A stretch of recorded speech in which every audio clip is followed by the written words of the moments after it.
Hello dear students, आज हम देखने वाले हैं क्लास 8 का चैप्टर 3 अंडरस्टैंडिंग क्वाड्रिलेटरल्स। और यहाँ पर हम पढ़ने वाले हैं कुछ एग्जांपल्स और एक्सरसाइज 3.4 जो कि बेस्ड है रोम्बस की प्रॉपर्टीज पर, स्क्वायर की प्रॉपर्टीज पर और रेक्टेंगल की प्रॉपर्टीज पर। ये प्रॉपर्टी हम प्रीवियस वीडियोस में हम डिस्कस कर चुके हैं, बट मैं एक ओवरव्यू दे देता हूँ इन सबकी प्रॉपर्टीज का, ताकि हम क्वेश्चन को सॉल्व करें तो हमें थोड़ा याद रहे कि हम किस किस प्रॉपर्टीज को डिस्कस करने वाले हैं।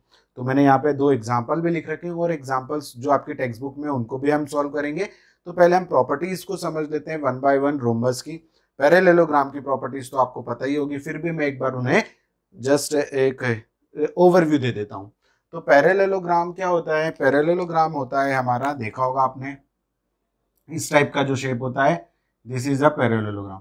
तो पैरेललोग्राम में क्या होती है? Opposite sides equal and parallel. ठीक है ना, ये एक प्रॉपर्टी होती है। जैसे ये ABCD इज अ पैरेललोग्राम, तो इसकी ये साइड और ये साइड आपस में इक्वल भी होगी और पैरेलल भी होंगी। फिर ये साइड और ये साइड आपस में इक्वल भी होगी और पैरेलल भी होगी। साथ साथ में हमने देखा था कि अपोजिट एंगल्स जो होते हैं वो इक्वल होते हैं। मीन्स A एंगल और C एंगल आपस में, measure of angle A measure of angle C के इक्वल होगा और measure of angle B is equal to measure of angle D होगा। फिर हमने देखा था कि एडजेसेंट एंगल का सम कितना होता है? 180। ये सारी प्रॉपर्टीज हम प्रीवियस वीडियोस में अच्छे से डिस्कस कर चुके हैं, जस्ट मैं आपको बता रहा हूँ यहाँ पर। ठीक है, तो A और B का सम कितना होगा? 180 होगा, मतलब एडजेसेंट एंगल का सम कितना होगा? 180। फिर हमने देखा था कि डायगोनल्स के बारे में, तो कुछ डायगोनल्स की प्रॉपर्टीज होती है, वो भी हम देखेंगे। तो ये प्रॉपर्टी होती है पैरेललोग्राम में। वो डायगोनल्स क्या करते हैं इसमें? बाइसेक्ट करते हैं। ठीक है ना, यहाँ पर डायगोनल्स ड्रॉ करोगे तो वो एक दूसरे को बाइसेक्ट करेंगे। जैसे कि अगर मैं डायगोनल्स ड्रॉ करता हूँ यहाँ पर, तो ये O पॉइंट मतलब OA is equal to OC, ये लेंथ इसके इक्वल होगी और ये लेंथ इसके इक्वल होगी। OB is equal to OD। ठीक है, तो ये हमें पैरेललोग्राम की प्रॉपर्टी जो हम पढ़ते हुए आए हैं अभी तक, वो हमने किया। ये पैरेललोग्राम था। अब इसके आगे हम देखते हैं। ठीक है, पैरेललोग्राम के बाद हम देखते हैं रोम्बस। तो रोम्बस कैसा शेप होता है? रोम्बस आपको पता ही है, इस टाइप का शेप होता है।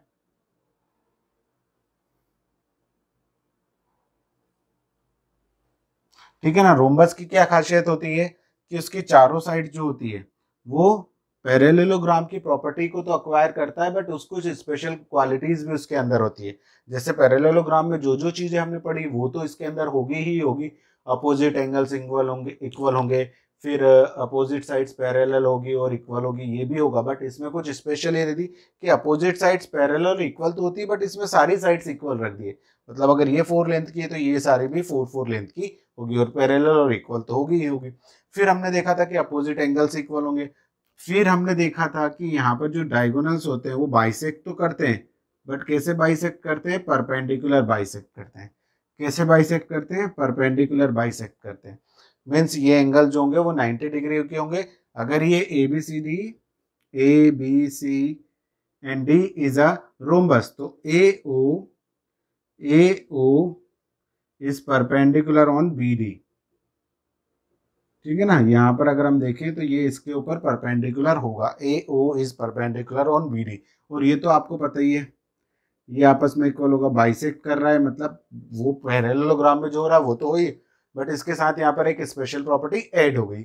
ये चारों साइड इक्वल होगी, ये स्पेशल प्रॉपर्टी ऐड होगी। तो जो पैरेललोग्राम की प्रॉपर्टीज है वो तो ये रोम्बस के अंदर आ ही गई है, बट उसमें कुछ स्पेशल प्रॉपर्टीज और इंक्लूड हो गई है। तो इसीलिए हम बोल सकते हैं कि जितने भी रोम्बस होते हैं वो पैरेललोग्राम तो होते ही है। ठीक है ना, तो इन्हीं प्रॉपर्टीज पे बेस्ड हम एक्सरसाइज 3.4 को डिस्कस करेंगे। ये प्रॉपर्टी पे बेस्ड आपको यहाँ पर एक क्वेश्चन दिया है, उसको हम बाद में सोल्व कर लेते हैं, पहले प्रॉपर्टीज को डिस्कस कर लेते हैं। तो ये होता है रोम्बस के अंदर। फिर हम आते हैं रेक्टेंगल में। तो रेक्टेंगल तो आप बेसिकली लोअर स्टैंडर्ड से ही पढ़ते आए हो। रेक्टेंगल कैसा होता है, शेप भी आपको पता है, इस टाइप का शेप होता है रेक्टेंगल में। ये साइड पैरेलल होती है, ये साइड पैरेलल होती है और equal. Opposite sides are parallel equal, मतलब ये साइड इसके पैरेलल भी होगी और इक्वल भी, ये साइड इसके पैरेलल भी होगी और इक्वल भी होगी। ये तो होती है। ऑल एंगल्स आर 90 डिग्री, या राइट एंगल। जितने भी एंगल्स होते हैं वो सारे क्या होते हैं? राइट एंगल होते हैं, मतलब सारे एंगल इक्वल होते हैं। ये पता चल गया हमें। Diagonals are equal. ठीक है ना, डायगोनल्स क्या करते हैं? इक्वल होते हैं। तो ये चीजें हमें इसमें पता चली कि डायगोनल्स इसके इक्वल होते हैं। तो ये आप याद रखना है, पैरेललोग्राम होता है, बाइसेक्ट तो करेगा ही, बट डायगोनल्स इसके इक्वल होंगे, ये भी एक एक्स्ट्रा प्रॉपर्टी हो गई। इसमें सारे एंगल 90 डिग्री के होंगे, ये भी एक एक्स्ट्रा प्रॉपर्टी हो गई। तो पैरेललोग्राम की प्रॉपर्टीज तो ये अक्वायर कर ही रहा है, बट साथ साथ में इसमें कुछ स्पेशल प्रॉपर्टी डाल दी, तो इसको एक नाम दे दिया। एक स्पेशल काइंड ऑफ पैरेललोग्राम को हम रेक्टेंगल बोलेंगे, जिसके अंदर ये सारी प्रॉपर्टीज भी इंक्लूड है, तो इसीलिए हम इसको रेक्टेंगल बोलते हैं। ठीक है, अब हम रेक्टेंगल के बाद देखते हैं स्क्वायर। स्क्वायर में तो भाई सभी की प्रॉपर्टी होती है, रेक्टेंगल की भी होती है, रोम्बस की भी होती है, पैरेललोग्राम की भी होती है। तो स्क्वायर तो सभी होता है, रोम्बस भी होता है, पैरेललोग्राम भी होता है, रेक्टेंगल भी होता है, क्योंकि स्क्वायर में इन सबकी प्रॉपर्टी को मिक्स करके डाल दिया गया है। ठीक है ना, स्क्वायर में चारों साइड्स आपस में इक्वल होती है, तो ये रोम्बस की है। ये all angles are right angle, तो ये रेक्टेंगल की प्रॉपर्टी आ गई। डायगोनल्स आर इक्वल, तो ये रेक्टेंगल की प्रॉपर्टी। बाइसेक्ट परपेंडिकुलर बाइसेक्टर होते हैं, तो ये आपकी प्रॉपर्टी जो आई है ये रोम्बस की आ गई है, पैरेललोग्राम की आ गई है। तो ये सारी प्रॉपर्टीज मिला के आपने कहाँ पे डाल दी, स्क्वायर के अंदर। तो स्क्वायर सभी को मिक्स करके, सारी प्रॉपर्टीज को मिक्स करके बनाया गया है, तो इसीलिए इसमें सब आ जाएंगे। स्क्वायर रोम्बस भी होता है, स्क्वायर रेक्टेंगल भी होता है, स्क्वायर जो भी होता है। ठीक है ना, तो ये हम बोल सकते हैं। ठीक है ना, ऑल स्क्वायर्स आर रोम्बस। ठीक है ना, सारे स्क्वायर रोम्बस हो सकते हैं, क्योंकि रोम्बस की प्रॉपर्टी होती है सभी स्क्वायर में। उनमें एक्स्ट्रा है तो वो अब क्या करें हम, किसी में सारी खूबियां हैं बट कुछ खूबियां जो है, तो उसमें मतलब जैसे अगर हम देखें कि कोई भी दो चीजें है जिसमें एक में सारी खूबियां और एक में कुछ लिमिटेशन, तो मतलब ये सारी खूबियां इसके अंदर है तो ये सभी के अंदर जाएगा, ये दोनों एक दूसरे, इसकी सारी खूबियां इसमें है। ठीक है ना, तो ये देख सकते हैं ऑल रोम्बस, सारे रोम्बस क्या हो सकते हैं, स्क्वायर हो सकते हैं क्या। तो ये सब चीज़ों को हम डिस्कस करेंगे, अभी हमारी एक्सरसाइज में ये सारे क्वेश्चंस आने वाले हैं, फिर मैं वहाँ पर आपको बताने वाला भी हूँ। तो अभी हम देख लेते हैं कि रेक्टेंगल में सॉरी स्क्वायर में क्या प्रॉपर्टी होती है। सारे एंगल राइट एंगल होते हैं, सारी साइड्स इक्वल होती है, परपेंडिकुलर बाइसेक्ट करता है, डायगोनल्स इक्वल होते हैं। ये सारी प्रॉपर्टीज हमें स्क्वायर में पता, और ये हम पढ़ भी चुके हैं। जस्ट मैंने एक ओवरव्यू दिया है, अब उन्हीं पे बेस्ड हम कुछ एग्जाम्पल्स हैं आपके एक्सरसाइज के पहले के, उनको सॉल्व करते हैं। तो ये आपको पता ही होगा, ये प्रॉपर्टीज हम प्रीवियस वीडियो में भी डिस्कस कर चुके हैं। तो चलो देखते हैं, फर्स्ट है एग्जांपल 7। ठीक है, एग्जांपल 7 में दिया है राइस इज अ रोम्बस। ये एक राइस, खाने वाला राइस नहीं है, RICE। ठीक है, तो राइस इज अ रोम्बस, ये क्वाड्रिलेटरल है जिसको इन्होंने राइस से रिप्रेजेंट किया है, और ये एक रोम्बस है। तो आपको फाइंड आउट करना है XYZ। Z क्या है, यहाँ पर देखते हैं Z क्या दिया, XYZ लिखा तो है।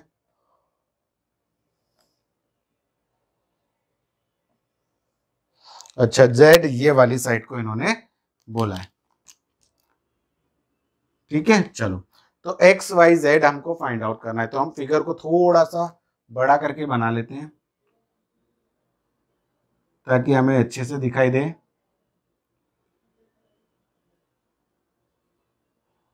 ये है 12, ये है Y, ये है 5, ये है X एंड ये Z, RICE।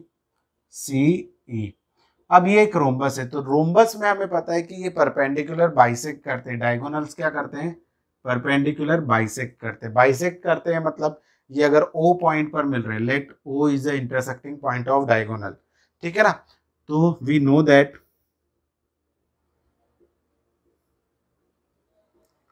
diagonals of rhombus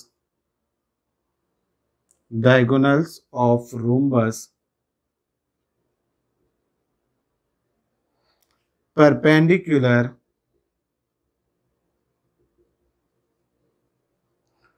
bisect each other। ठीक है, तो यहां पर हमें ये पता चला कि जो रोम्बस के डायगोनल्स होते हैं वो परपेंडिकुलर बाइसेक्ट करते हैं, मतलब OR is perpendicular on EO, OR या RO is perpendicular on EI।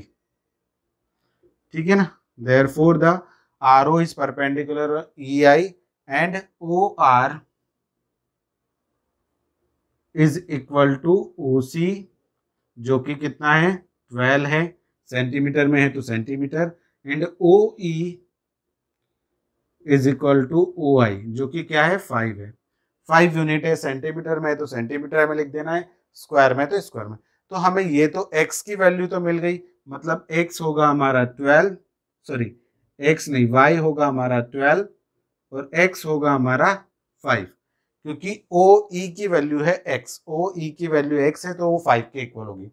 अब हम देखेंगे कि ROE in triangle, in right angle triangle, right angle triangle कौन सा, ROI, ये ROI एक राइट एंगल ट्राइंगल है। तो इसमें देखेंगे perpendicular square plus base square, तो RO square plus OI square is equal to RI square, ठीक है ना। Perpendicular square plus base square is equal to hypotenuse square, Pythagoras theorem. तो RO की वैल्यू है y स्क्वायर प्लस OI की value है 5 square and ये हो जाएगा z स्क्वायर। तो y की वैल्यू कितनी है, देखो y की वैल्यू है 12, तो 12 square plus 5 square is equal to z square. तो यहाँ पर से हम अगर देखेंगे तो 12 का स्क्वायर कितना होगा 144 plus 25 is equal to z square.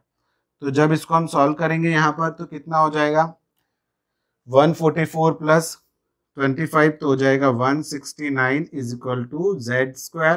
तो ये हो जाता है 13 का square is equal to z square. और वैसे हम स्क्वायर रूट भी निकाल सकते हैं इसका, तो यहाँ पर से स्क्वायर हटाएंगे तो इधर स्क्वायर रूट नहीं, हम वैसे पढ़ने वाला है स्क्वायर रूट और क्यूब रूट भी। तो ये हो जाएगा z इज इक्वल टू 13।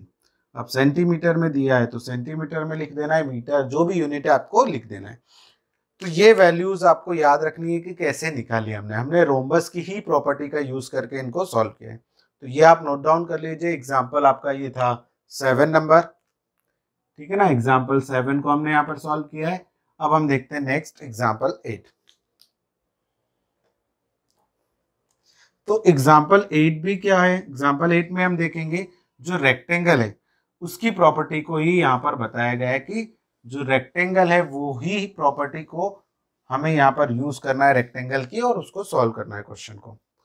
तो देखो यहाँ पर दिया है कि rent is a rectangle. Rent मतलब एक, इसको डिनोट किया गया है रेंट से, 4 वर्टाइसेस है RENT, तो इसको रेंट बोला गया है।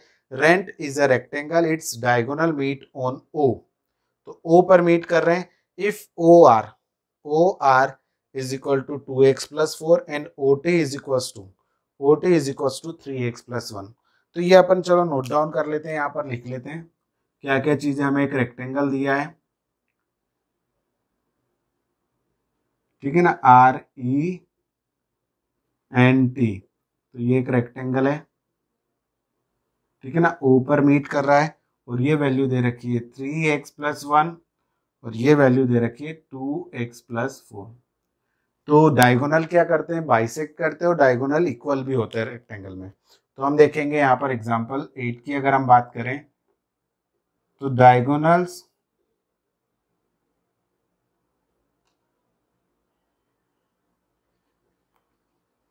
Of rectangle are equal and bisect each other,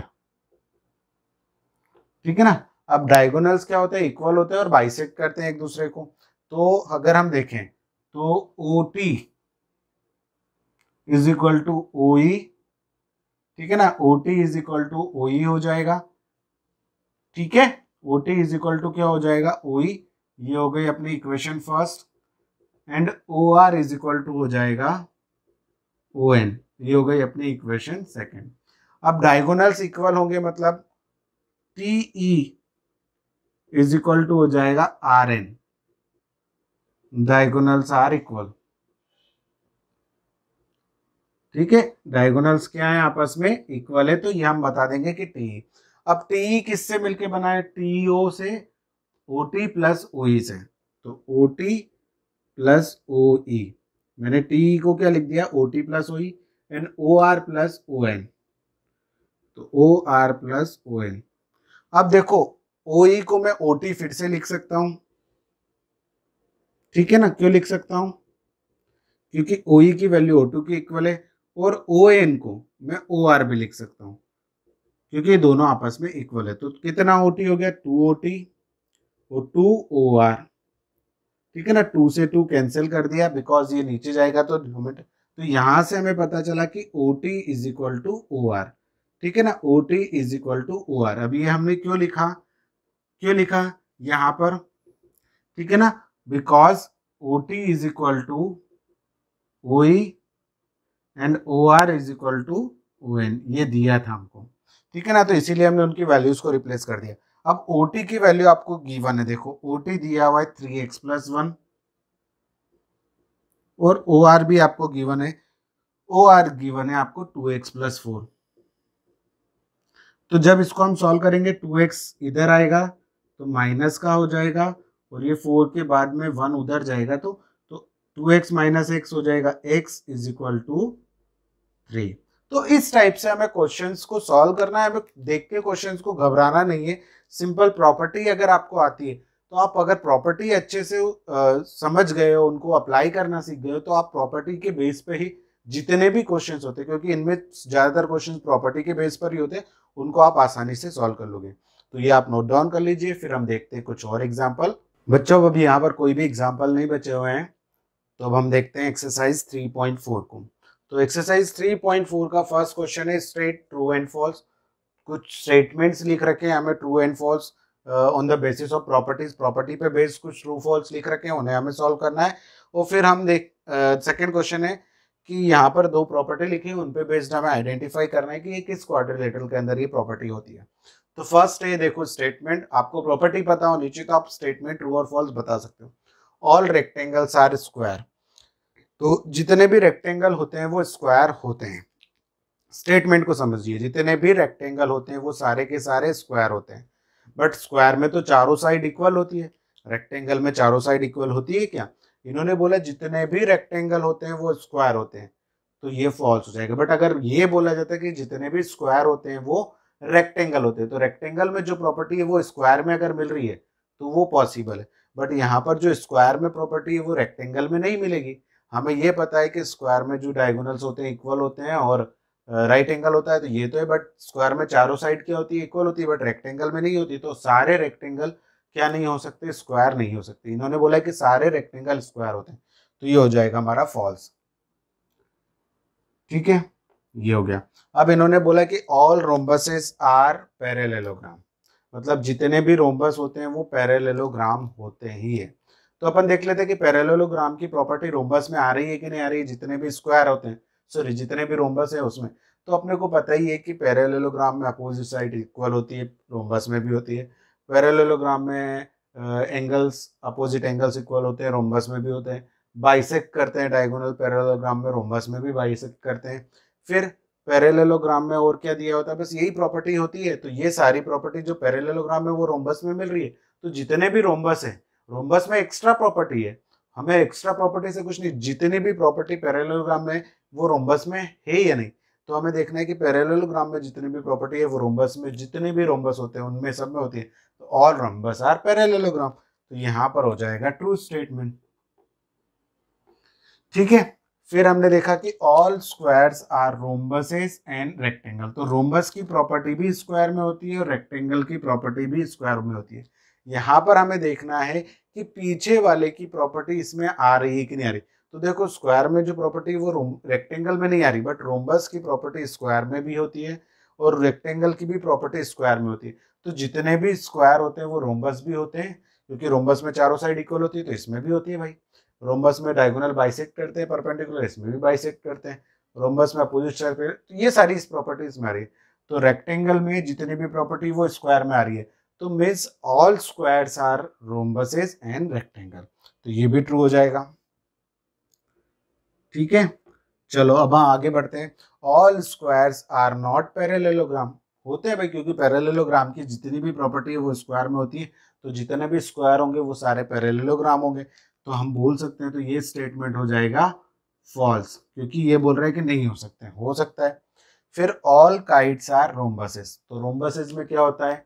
चारों साइड्स इक्वल होती है। एक रोम्बस की अगर हम बात करें तो चारों साइड इक्वल होती है। रोम्बस की चारों साइड वाली प्रॉपर्टी काइट के अंदर नहीं होती, क्योंकि काइट के अंदर तो सिर्फ अपोजिट पेयर ही होते हैं, दो पेयर्स होते हैं ना, वही इक्वल होते हैं अपोजिट साइड्स वाले। तो यहाँ पर हम ये नहीं बोल सकते कि ऑल काइट्स आर रोम्बसेस, ठीक है, तो ये हो जाएगा फॉल्स। फिर हम देखते हैं कि ऑल रोम्बसेस आर काइट, जो काइट के अंदर प्रॉपर्टी है वो रोम्बस के अंदर तो होती ही होती है, तो यहाँ पर जो हमारा स्टेटमेंट होगा वो होगा ट्रू।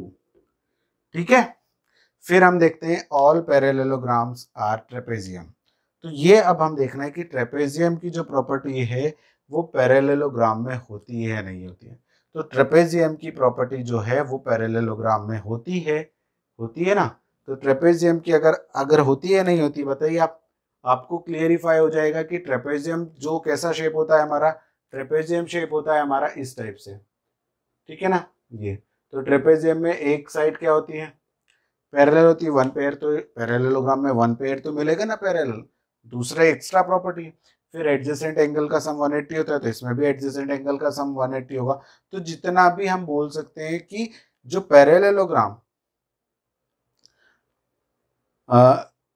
ट्रेपेजियम और पैरेललोग्राम की अगर हम बात करें तो ट्रेपेजियम में सिर्फ 2 या 3 प्रॉपर्टी ही होती है, पैरेललोग्राम में ज्यादा होती है, बट वो 2 3 प्रॉपर्टी जो है ट्रेपेजियम में होती है वो किसके अंदर दिखाई देती है हमें, पैरेललोग्राम। तो जितने भी पैरेललोग्राम्स होंगे वो सारे के सारे क्या होंगे, ट्रेपेजियम तो होंगे ही। तो यहां से हम लिख देंगे ट्रू। ठीक है, फिर ऑल स्क्वायर्स आर ट्रेपेजियम, तो वही बात है, ट्रेपेजियम में जो होता है क्या होती है, एक पेयर क्या होता है, ए वन पेयर क्या होता है यहाँ पे ट्रेपेजियम में, पैरेलल होता है। तो स्क्वायर में भी वन पेयर पैरेलल होता है, सेकंड भी होता है बट वो हमें नहीं देखना है, हमें सिर्फ ये देखना है कि इसकी प्रॉपर्टी उसके अंदर दिखाई दे। फिर एडजेसेंट एंगल का सम 180 होता है, हाँ होता है। तो स्क्वायर एक क्या होगा, स्पेशल टाइप का ट्रेपेजियम होगा, स्पेशल टाइप का ट्रेपेजियम की सारी प्रॉपर्टी हमें स्क्वायर के, तो ये हम देखेंगे ऑल स्क्वायर्स आर, ठीक है ना, स्क्वायर जितने भी स्क्वायर है वो स्पेशल टाइप के ट्रेपेजियम होंगे, जितने भी पैरेललोग्राम होंगे वो स्पेशल टाइप के ट्रेपेजियम होंगे। ठीक है ना, तो ये इस टाइप से आपको याद रखना है कि बी में जो भी मतलब पीछे जो है उसकी अगर प्रॉपर्टी, जो पीछे स्टेटमेंट लिखा है मतलब पीछे जो आपको क्वाड्रिलेटरल दिखा है वो अगर आगे वाले में प्रॉपर्टी शो कर रहा है, जैसे पैरेललोग्राम की प्रॉपर्टी रोम्बस में है तो ट्रू होगा। फिर हम देखेंगे जैसे काइट की प्रॉपर्टी रोम्बस में है तो ट्रू होगा। पीछे वाले क्वाड्रिलेटरल की प्रॉपर्टी अगर सारी की सारी प्रॉपर्टी आगे वाले में, तो ऑल रोम्बस आर काइट्स। तो ये सिंपल सा स्टेटमेंट अगर आपको समझ में आया कि कैसे हमें प्रॉपर्टी का यूज करके स्टेटमेंट में बताना है कि वो ट्रू होगा या फॉल्स होगा, तो ये आप नोट डाउन कर लीजिए। फिर हमारा सेकंड क्वेश्चन है उसको भी हम देख लेते हैं। सेकंड क्वेश्चन में क्या दिया है कि identify the quadrilateral that have, आपको आइडेंटिफाई करना है कि कौन सा क्वाड्रिलेटरल ये होगा जिसकी ये स्टेटमेंट लिखी हुई है, जिसकी 4 साइड इक्वल होती है, इक्वल लेंथ की कौन कौन से। तो आपने देखा होगा कि स्क्वायर होता है जिसमें चारों साइड इक्वल होती है, और रेक्टेंगल में तो नहीं होती, अपोजिट साइड्स होती है, और रोम्बस में होती है। तो यहाँ पर 2 क्वाड्रिलेटरल्स आ जाएंगे, स्क्वायर एंड रोम्बस, जिसमें चारों साइड इक्वल होती है।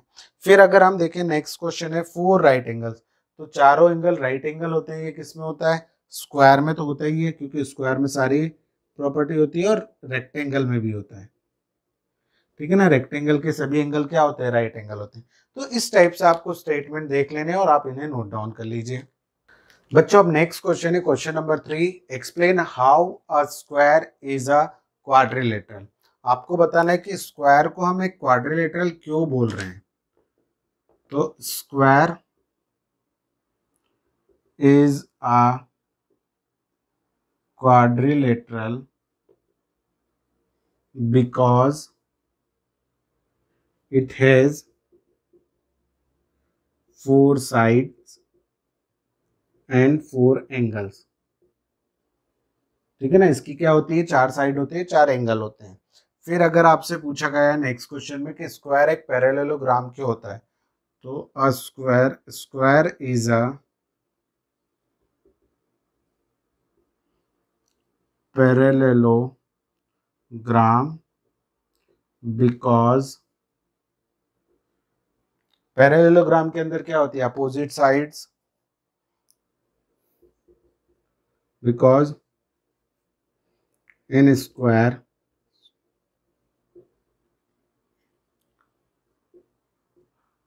अपोजिट साइड्स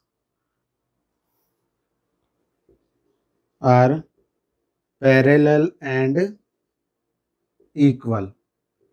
ठीक है ना, अपोजिट साइड क्या होती है, पैरेलल होती है और इक्वल होती है, इसीलिए स्क्वायर को हम एक पैरेललोग्राम भी बोल सकते हैं। फिर हम देखते हैं स्क्वायर को रोम्बस क्यों बोला गया है। बिकॉज, अब डायरेक्टली लिख देता हूं, because a square has 4 equal sides and diagonals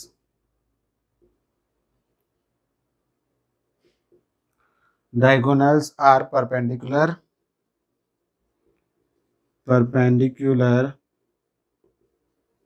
bisect each other। ठीक है, तो यहां पर हमें पता चलेगा कि जो स्क्वायर के अंदर जो प्रॉपर्टी है वो ये है कि चारों साइड इक्वल होती है और परपेंडिकुलर बाइसेक्ट करते हैं उसके डायगोनल, इसीलिए हम उसको रोम्बस भी बोलते हैं। फोर्थ है कि स्क्वायर को आप रेक्टेंगल क्यों बोलते हैं, बिकॉज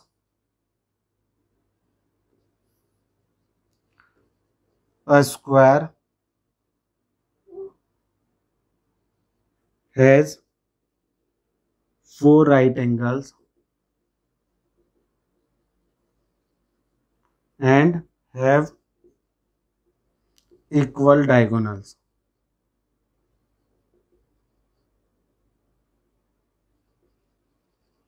ठीक है ना, तो स्क्वायर के अंदर सारे राइट एंगल्स होते हैं और उसके जो डायगोनल्स होते हैं वो इक्वल होते हैं, इसीलिए स्क्वायर को हम क्या बोलते हैं, रेक्टेंगल भी बोलते हैं।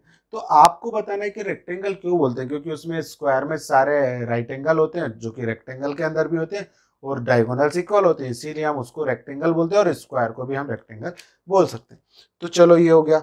अब हम देखते हैं नेक्स्ट क्वेश्चन। हमें नेक्स्ट क्वेश्चन में, ये आप नोट डाउन कर लीजिए, नेक्स्ट क्वेश्चन में हमसे पूछा गया है कि ये जो प्रॉपर्टी लिखी हुई है ये किस क्वाड्रिलेटरल के अंदर होती है, ये आप मुझे बताइए और उस क्वाड्रिलेटरल का नाम दीजिए। तो चलो भाई, हमें सब प्रॉपर्टी तो पता है, तो अब हमें क्या कोई प्रॉब्लम होगी ही नहीं। तो हम देख लेते हैं यहाँ पर कि ये किस प्रॉपर्टी की बात कर रहे हैं और वो किस क्वाड्रिलेटरल के अंदर होती है। तो name the quadrilateral whose diagonals, मतलब डायगोनल्स क्या करते हैं, बाइसेक्ट करते हैं। तो फर्स्ट वाले में आपको ये बताना है कि ऐसा क्वाड्रिलेटरल जो बाइसेक्ट करते हैं जिसके डायगोनल, तो ये पैरेललोग्राम में भी होता है,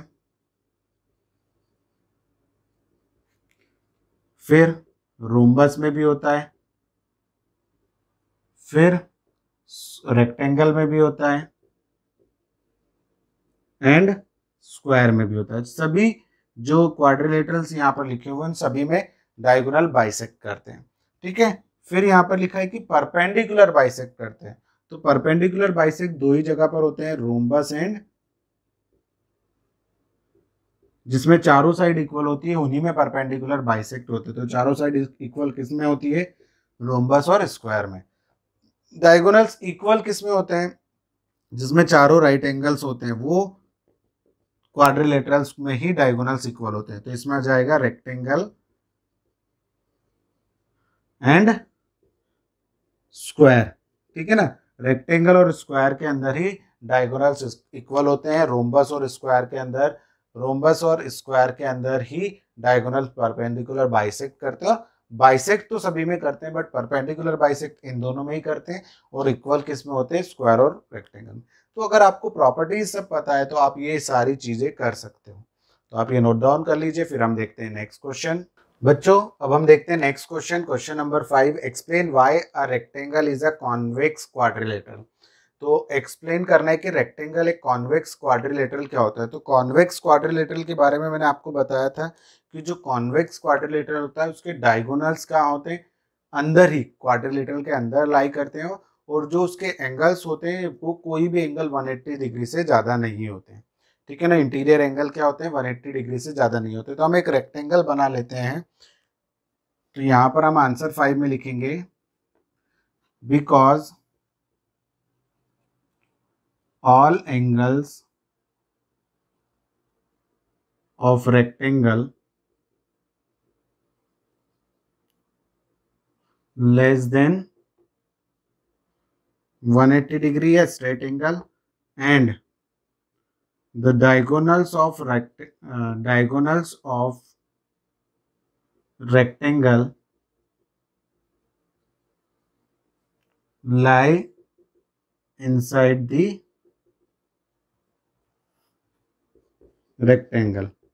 तो रेक्टेंगल के अंदर ही क्या होते हैं, उसके डायगोनल लाई करते रहते हैं, और रेक्टेंगल के जो चारों इंटीरियर एंगल होते हैं वो 90 डिग्री के होते हैं, मतलब 180 से कम होते हैं। इसीलिए हम कॉन्वेक्स का मतलब होता है कि जिसके डायगोनल अंदर ही हो और सारे इंटीरियर एंगल 180 से छोटे हो, तो उस टाइप के क्वाड्रिलेटरल को हम बोलेंगे, या उस टाइप के पॉलीगन को हम बोलेंगे कॉन्वेक्स पॉलीगन। कॉन्केव में क्या होता है, जो डायगोनल्स होते हैं वो आउटसाइड द पॉलीगन होते हैं, और उसका कोई भी एक आध एंगल जो होगा वो क्या होगा, 180 से ज्यादा होगा। तो ये हो गया। अब हम देखते हैं नेक्स्ट है हमारा ABC is a right angle. ये एक एबीसी एक राइट एंगल है, right angle triangle, and O is a mid point of the side opposite of the triangle. O क्या है, इसका मिड पॉइंट है इस साइड का, जो कि राइट एंगल के अपोजिट में, मतलब हाइपोटेनस की बात कर रहे हैं, क्योंकि राइट एंगल के अपोजिट में हाइपोटेनस ही होता है।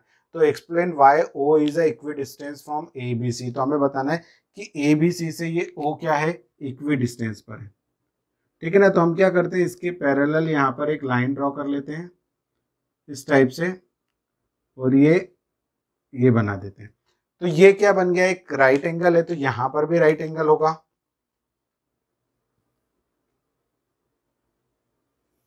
ठीक है ना। तो नाउ ABCD इज अ, तो यहां पर आपको लिखना है कि we draw dotted line from A B and C। हमने एक ड्रॉ की डॉटेड लाइन ABC से,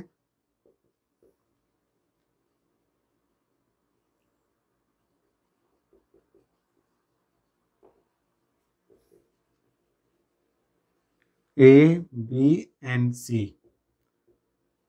and it makes, ठीक है ना। क्या करा इन्होंने मिलके, क्या बनाया, अ रेक्टेंगल ABCD। इन्होंने चारों ने मिलके, मतलब इन चारों वर्टेक्स ने मिलके क्या बना दिया, ABCD। अब we know that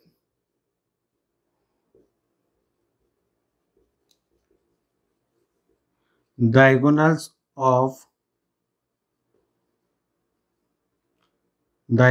of rectangle bisect each other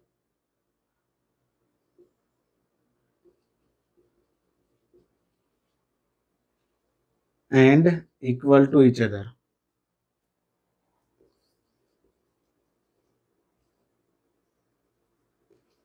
जो डायगोनल्स होते हैं रेक्टेंगल के, वो क्या होते हैं, आपस में बाइसेक्ट करते हैं और इक्वल होते हैं। So therefore O A is equal to O B is equal to O C is equal to O D.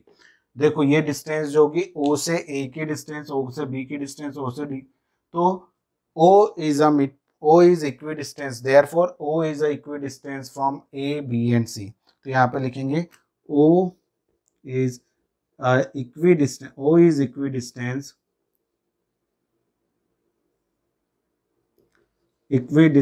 from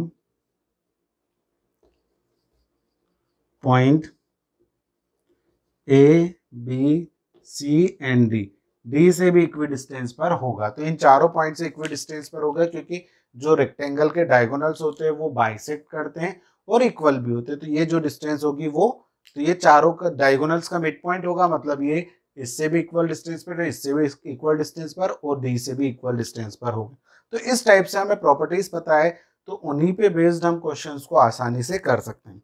तो यहाँ पर ये आपका चैप्टर फिनिश होता है। अब हम देखेंगे next chapter in the next video में। बट उस को जाने से पहले मैं आपको स्क्रीन पर एक प्रॉपर्टीज का आपको दिखाई दे रहा होगा कि कुछ प्रॉपर्टीज यहाँ पर लिखी हुई है। तो उस प्रॉपर्टीज को आप नोट डाउन कर लीजिए, सारी प्रॉपर्टीज को वन बाय वन, पैरेललोग्राम की प्रॉपर्टी, रेक्टेंगल, रोम्बस की, ताकि आपको इन प्रॉपर्टीज की हेल्प से सारे जो भी क्वेश्चंस होते हैं वो इन पे बेस्ड वो आप आसानी से कर सकें।